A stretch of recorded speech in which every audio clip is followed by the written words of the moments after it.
মাথার উপরে বিমান, নিচে পারস্য সাগর, আমি দাঁড়িয়ে আছি বিশাল বিশাল পাথরের উপরে। পায়ের নিচে দেখেন কত বড় বড় পাথর।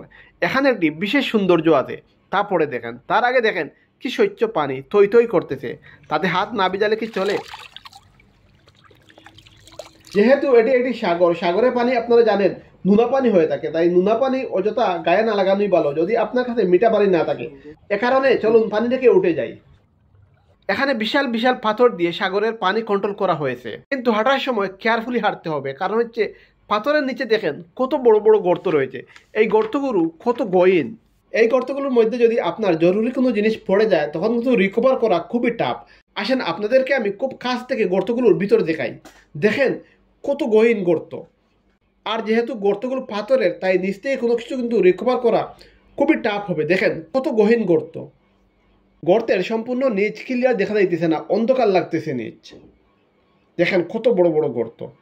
আর আপনারা কি মনে করতেছেন আমি শুধু এখানে পানি দেখার জন্য আসছি? না, এখানে শুধু পানি দেখার জন্য আসিনি। এখানে একটি বিশেষ সৌন্দর্য রয়েছে, তা হলো পাশে এয়ারপোর্ট।